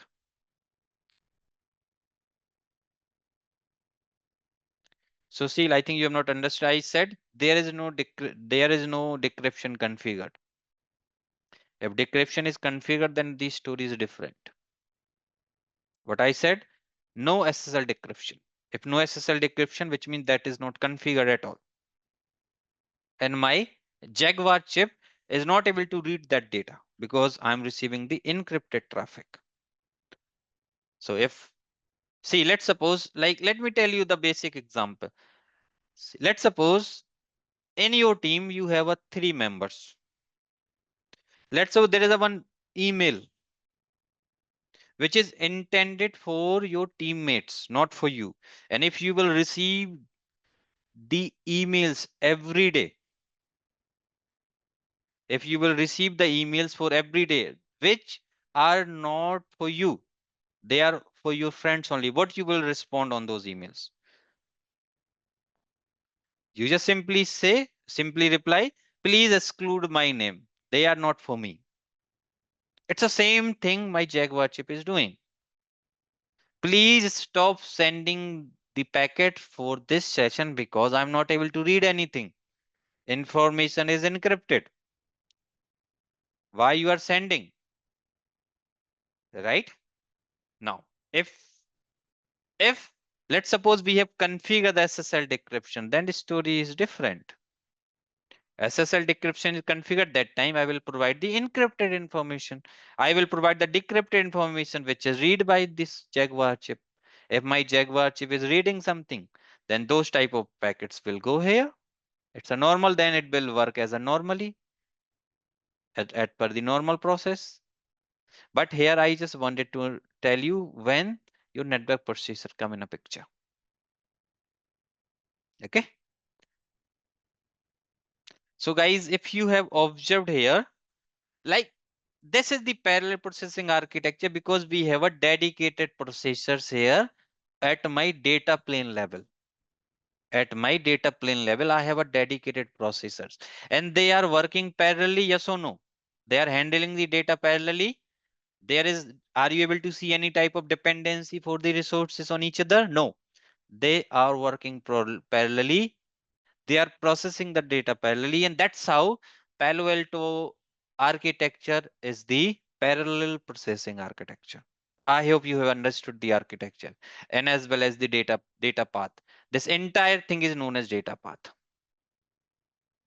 Whatever I have drawn here, this entire thing is known as data path. Now, I have included 2-3 things here, like in your signature match procedure, right? There is this processor is only responsible for app ID and content ID. So you know guys, in this particular engine, there is a 3 algorithms: DFA, AHO, and PScan. Those are the code or program which are running on top of this particular chip, and those particular code will help this particular engine in the app identification and content identification, right? Because you know we need some type of code, some type of program who can instruct you have to do the task in this particular way, and that particular way is defined by those algorithms. Okay, so those are the use of those DFA, AHO, and PScan. Okay. PScan is the very latest algorithm. Okay, I have not included so many things because you know otherwise you got confused. But if you will understand the architecture, like we have a Marvel and Petra chip where my ports are connected. Then this Marvel and Petra chip has a connectivity with the Liger or Tiger chip or with the network processor. Network processor has a connectivity with the Octeon chip or the data plane CPU, and then data plane CPU has a connectivity with the Jaguar chip. And you know guys, those particular chip, they are interconnected with high speed fiber links. Those are the high speed fiber links, and the name of those links is the joy links. Links mean just I think some type of cable they are using, some type of fiber media they are using between those chips to exchange the data, to exchange the data. Okay, so those links is known as joy links. Now this is the architecture of guys old devices, first generation boxes. Okay, I'll come again here guys. Okay, but before that, still we are on the SP3 only, but we have discussed so many things. Now let me show you something. If you will, are you able to see this particular architecture or the data path? This is the data path of Palo Alto 5200 series box or the latest box. 5200 series of the second generation box.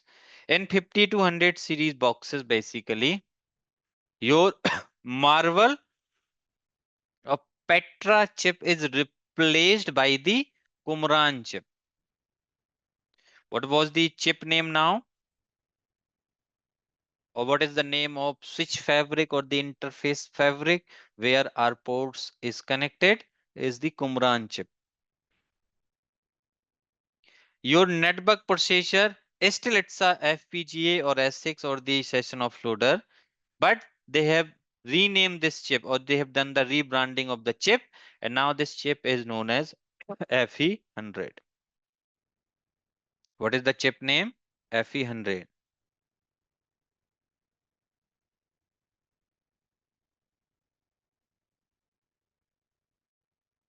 And after that, we have a Octeon chip. So data plane chip is still there, Octeon chip, DP0, DP1, and DP2.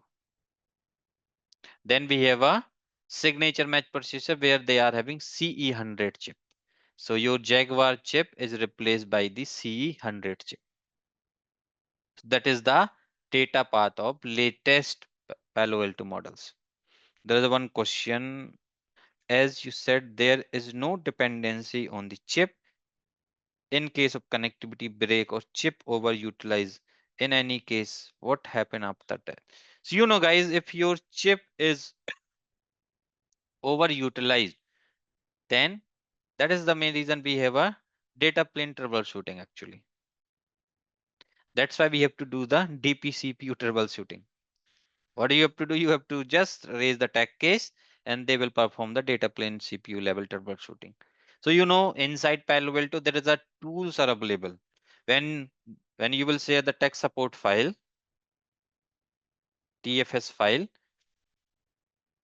this tech support file they will upload into those tools, and those tools they will basically give you everything, like how many packets we are having at this chip, at this chip, at this chip, how many drop, all those graphs and everything you will get. And there is a one daemon is also there, dp hyphen monitor 0, dp hyphen monitor 1, dp hyphen monitor 2. Those are the daemon log file which we have to read and we will get all the solution. Okay, like we used to face lots of challenges actually at the data. It's not like that those chip is not over utilized. If we will get a lots of traffic, then definitely they will get overutilized. Okay, but multiple things are there actually.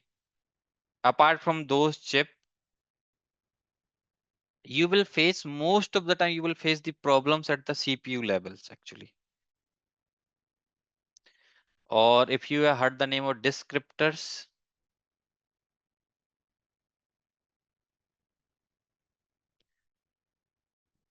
so there is a one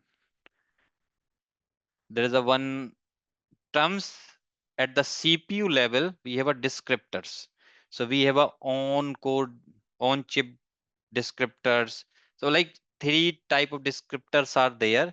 Then those descriptors label troubleshooting we have to do. So that's a like very in-depth information. Okay. How those they will communicate, how your CPU get work, right? So there is a totally different discussion here. I don't want to go on that one, but it's used to happen like that. There is a multiple logical or the packet forwarding units are there. Okay, those units we have to understand. We will read those particular diagrams and all.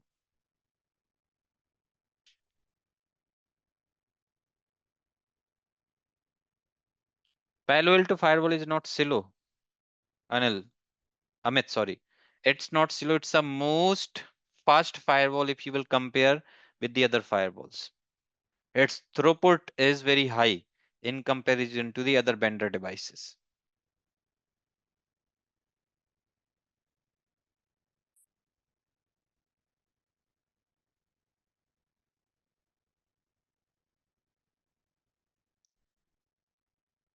Which jobs you are talking about? You are talking about the commit job.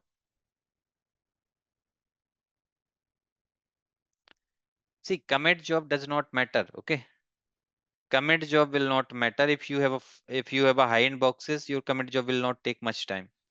Commit job totally dependent on the configuration size.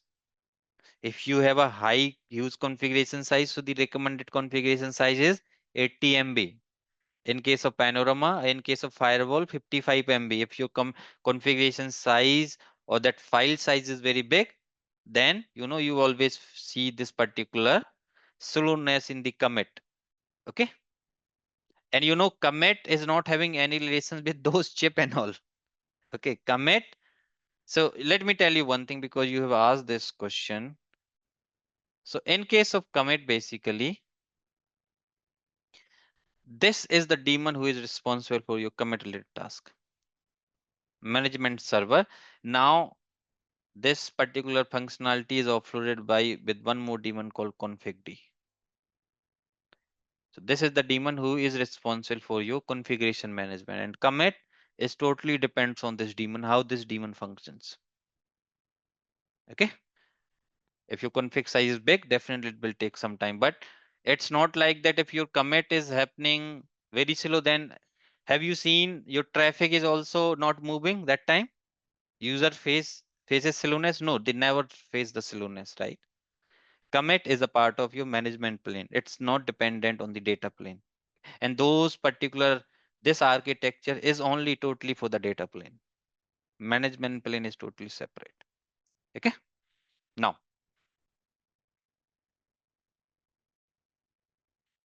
Now guys, one more thing I wanted to cover here again. Let me come here again. So guys, I hope now you got the some idea what is the functionality of those processors. And I hope this is also built in your minds, like data plane is divided into three another planes: network processor, security processor, and the signature match processor, right? If you got this understanding now, because as I have started, this is the management plane. It has his task to do. Data plane is further divided into three another planes, and those planes, they will able to work parallelly because they have a dedicated resources on each other. And one more benefit you will get with this architecture: see, if there is any problem in your data plane, any of your chip is not functioning properly, you can able to restart the data plane. You can just restart your data plane. You do not reboot. You don't need to reboot your entire box. Not required at all. Just restart your data plane. That functionality you will get in your Palo Alto Firewall. Your data plane only, your data plane will reboot. If there is any problem in your management plane, let's suppose in your management plane, your commit is failing every time, you can restart the config daemon or the management server daemon. Let's suppose your user ID feature is not working. Just restart the user ID daemon. Let's suppose your IPsec VPN is not stable. You can restart the IK manager daemon. Those particular processes we can restart, but in other boxes, what we have to do, we have to restart the entire box. That is also one more benefit you will get because of this type of architecture. Another benefit, tell me one thing. Let's suppose somebody has launched the DDoS attack. From internet, somebody has launched the DDoS attack. Then with this DDoS attack, your data plane will affect. Your data plane will affect, but your management plane is safe. You can log in into your firewall through management plane, and you can do the necessary configuration to prevent from this particular DDoS attack. This benefit also you will get. If your management plane is under the DOS attack, then your data plane is safe. Your users traffic will not impact. Users will able to do the packet processing. So those are the also some benefits you will get because of this parallel processing architecture. Now guys, tell me one thing. Have you understood the parallel processing architecture?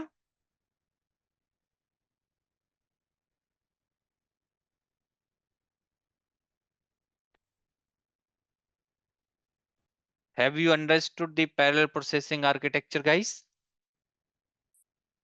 Great.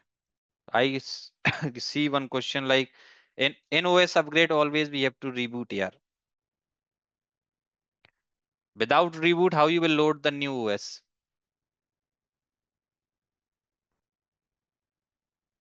You are changing, right?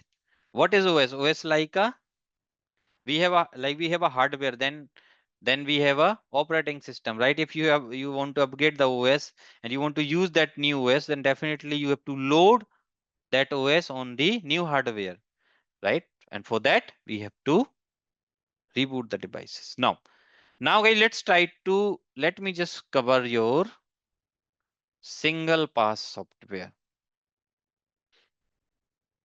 And put your attention guys, I will not repeat, okay? I don't have a habit to repeat the things. Okay, now what is this single pass software? So you know guys, this, this single pass software,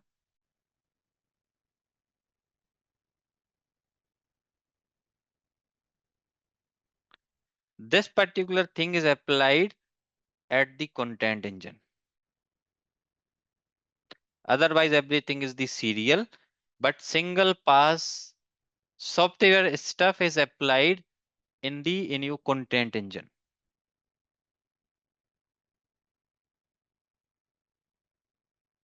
Okay, now what used to happen basically when your layer 7 information from the packet is handed over to the signature match processor,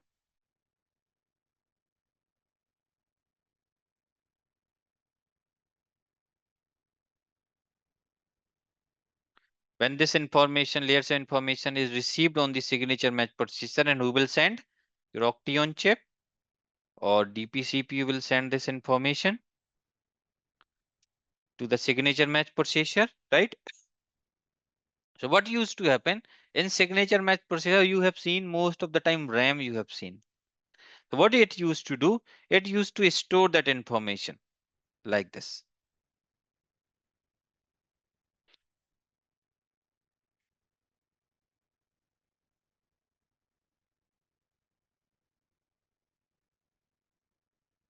Looks like a wheel here.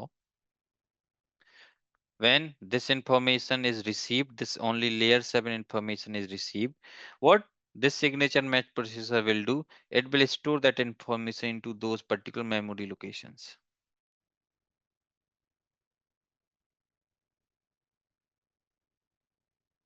Those are the memory location where it has stored, let's suppose, this layer 7 information. And you know, in signature match processor, if you remember, that processor is responsible for two tasks: app ID and content ID, yes or no? Right? So you know guys, what happens in this particular content engine, we have a here, let's suppose we have here antivirus signature database. We have a anti-spyware signature database. Here we have a vulnerability database. Here we have a URL filtering database, or basically URL cache we are having here. Then let's suppose here we are having file blocking database, file database. Here we have a wildfire database. And here we have a app ID database or decoders, protocol decoders. Okay. Now that information is saved into this memory location. And how many times we have saved? Just once. I have saved this information. And you know, guys, what used to happen? Those particular database, what they will do? Now they will fetch this information and they will match. They will fetch this information together at the same time. And they will match against the databases.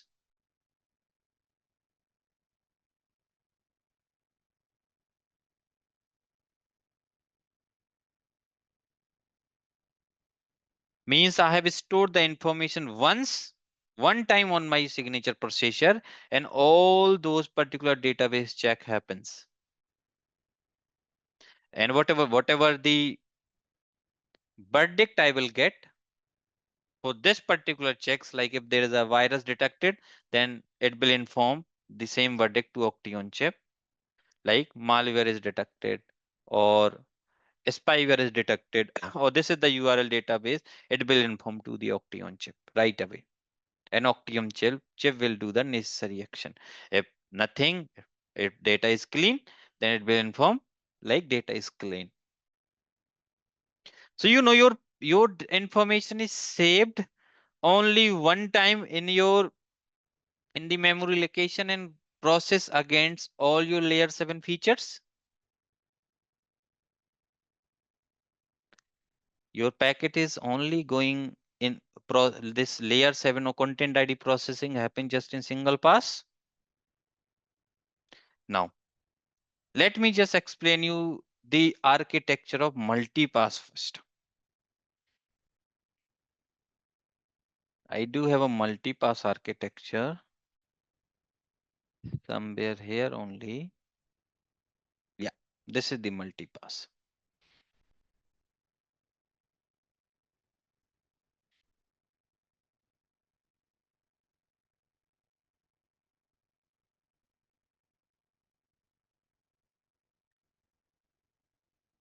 Just give me a second.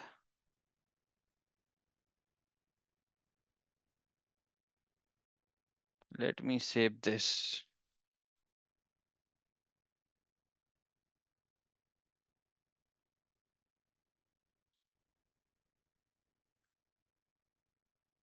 Daemon architecture.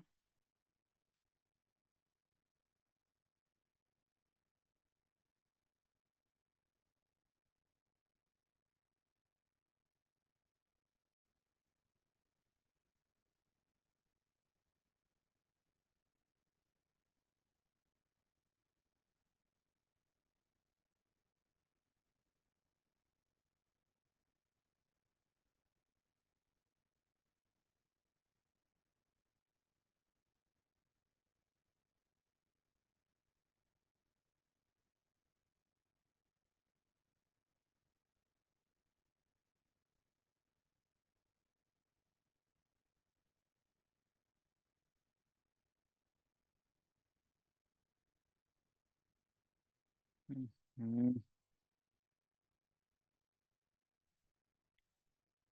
I want to take the screenshot for this, but where is snipping tool is not responding.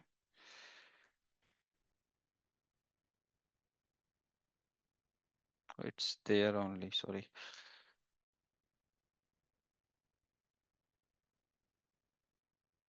Okay, I just took this screenshot. So I'll take this also for the reference purpose. Let me remove this.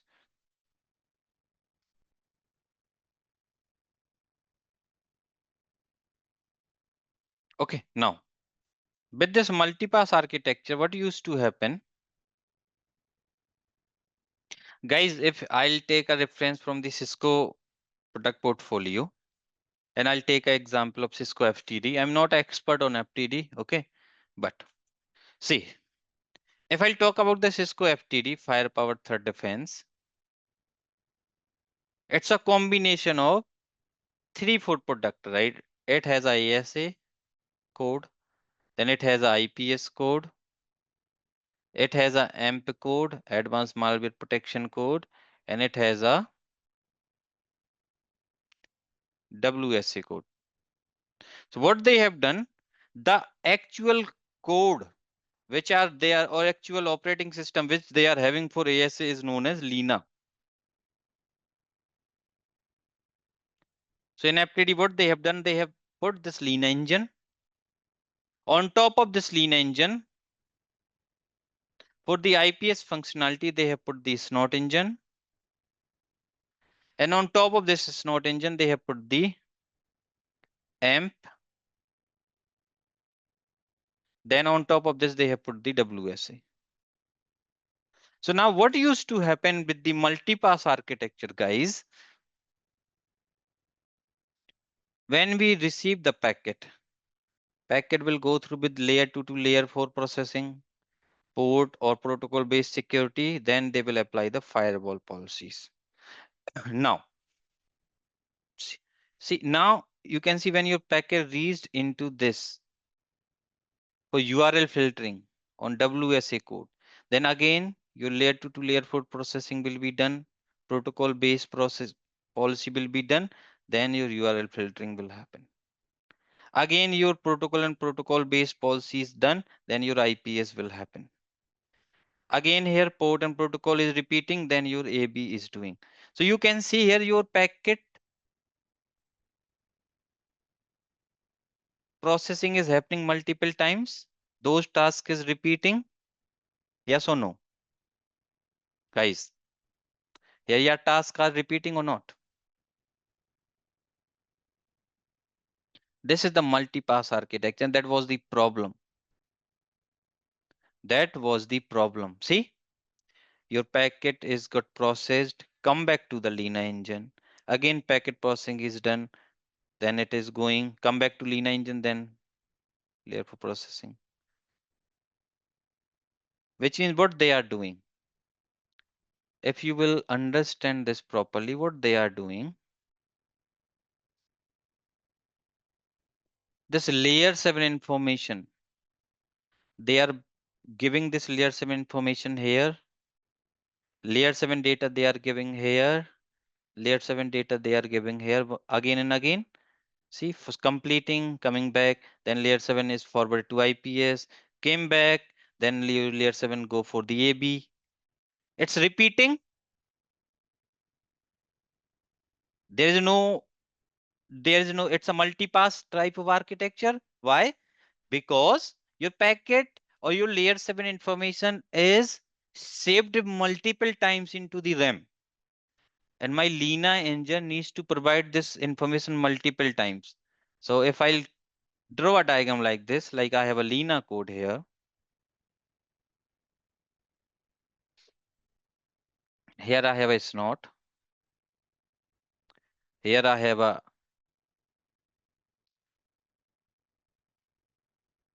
URL filtering WSA, and here I have a AMP code. Then what I'll do, first it will provide layer 7 here, processing done, come back here. Then layer 7 here, processing, come back. Then layer 7 here, come back. So here your information is providing to three different engines. They will save, they will process, right? So here tasks are repeating or not. So that is your multi-pass architecture. But in your Palo Alto single pass architecture, what happening? Everything is just in one go, right? Now you can ask why Palo Alto is able to do like this. Why other vendors is not able to do this? So guys, it depends on the PAN OS. PAN OS or Palo Alto operating system is designed in such a way it supports the or PAN OS is programmed in such a way it supports this type of architecture. But other vendor fire, what they have done, like Cisco, Lena was an engine on ASA who can able to do layer 2 to layer 4 processing. And after that for IPS, what they have done, they were having the IPS box. Cisco was having one IPS box and it was using it's not engine. So what they have done? They have not designed their OS from scratch. On top of Lena code, they have just added the snot code. If your code is also not is a different code altogether, then how it can able to perform the single pass processing? It cannot able to do that, right? Because this code is running separately. This code is running separately. Okay, got it, guys? Then for your file blocking, send or your wildfire type of features, they have a AMP code they are running here, which is also separate code. But Palo Alto operating system is designed from scratch like that. So it can able to do the parallel processing. And if you remember, guys, if somebody has done some upgrades on Palo Alto, you always have a different operating system code for different vendors, different Palo Alto firewall models. For PA 200 series, you have a different. For PA 5400 series, you have a different. For PA 3200 series, you have a different OS code, and for PA 3400 series, you have a different. Or for PA VM, you have a different code altogether. Why we have a different code?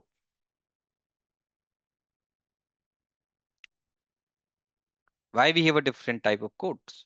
See, this is a question, right? This is a valid question, right? Why we have a different type of code? Because of the architecture. Each and every vendor have a different type of architecture, different type of chip, right? Chipset. And on those chipset, different type of code needs to run differently. Now let me give you one example. For PA 820 box or 850 box, this particular box only have single chip, which is Octeon chip. On this box, all your interfaces are connected directly on this chip. There is no network processor, no signature match processor. That's just a single chip. It's just a single chip. This chip is capable, as I mentioned, this chip is capable of layer 2 to layer 4 processing, right? Then who will do the layer 7 task? Who will do the app ID? In that case, if you remember, I have mentioned those algorithms, AHO, DFA, PScan. Now those algorithms used to run on this chip as well for app ID and content ID, and they have a segregation at the software level. They have a segregation at the software level, not at the hardware level. It's a low end box, right? It's a low end box. Okay, because when you will put a different chipset on a different model, that's how your cost will increase, right? Totally depends on the cost, and everything is on the cost. Okay. So like low end boxes, you will see the Octane chip. In some of them, network processor is not there. Only the signature match processor will be there. But if you will talk about the high end boxes like 5200 series, 5400 series, 7000 series, 7500 series, they have a architecture and your actual parallel processing applied on those box only. Those high end boxes, only your actual processing will apply. They have this type of architecture. Okay. Now guys, tell me one thing. Is this SP3 is clear?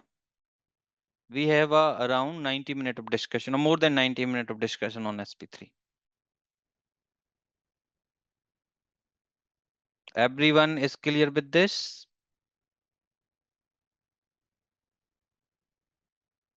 Are you guys there?